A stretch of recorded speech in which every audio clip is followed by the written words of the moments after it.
প্রিয় দর্শক, আসসালামু আলাইকুম। আজকে আমি নিয়েছি ক্লিপাম ওয়ান ট্যাবলেট নিয়ে। এর মূল উপাদান ক্লোনাজিপাম ওয়ান। এটি একটি বেনজোডায়াজিপিন গ্রুপের ওষুধ, যা মস্তিষ্কে অতিরিক্ত ও অস্বাভাবিক স্নায়বিক উদ্দীপনা কমিয়ে মস্তিষ্ককে শান্ত করতে সাহায্য করে।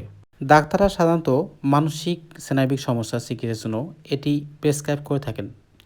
প্যানিক ডিসকর্ডার হিসেবে হঠাৎ তীব্র ভয় বা আতঙ্কের অনুভূতি কমানোর জন্য এটি ব্যবহার করা হয়। অ্যাংজাইটি, মানসিক উদ্বিগ্নতা, অতিরিক্ত উদ্বেগ, দুশ্চিন্তা বা মানসিক অস্থিরতা কমাতে এটি ব্যবহার করা হয়। খিঁচুনি বা মিকি রোগে মস্তিষ্কে অস্বাভাবিক বৈদ্যুতিক তরঙ্গ নিয়ন্ত্রণ করে খিঁচুনি কমাতে এবং প্রতিরোধ করতে এটি সাহায্য করে। ঘুমের সমস্যায় মানসিক অস্থিরতার কারণে তীব্র ঘুমের ব্যাঘাত ঘটলে স্বল্পমেয়াদী চিকিৎসকের পরামর্শে ব্যবহৃত হতে পারে।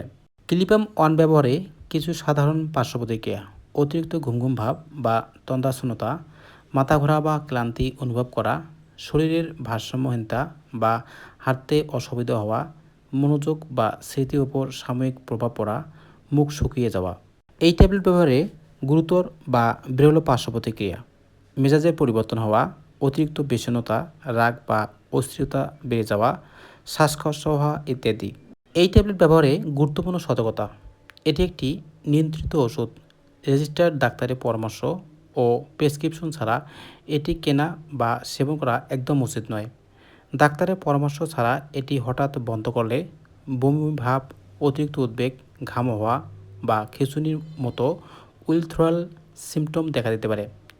দীর্ঘমেয়াদে বা অনিয়মিতভাবে এটি ব্যবহার করলে ওষুধের ওপর শারীরিক বা মানসিক নির্ভরতা তৈরি হতে পারে।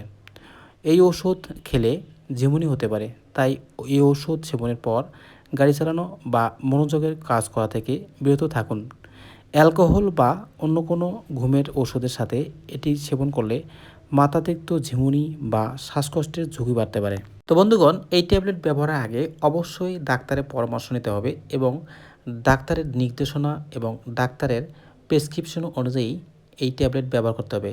তো বন্ধুগণ, ভিডিও যদি আপনার ভালো লাগে এবং আপনার উপকারে এসে থাকে, তো অবশ্যই লাইক, কমেন্ট, শেয়ার করবেন এবং সাবস্ক্রাইব করে পাশে থাকবেন। তো ভালো থাকবেন, সুস্থ থাকবেন। আজকের মতো এখানে শেষ করতেছি। আল্লাহ হাফেজ।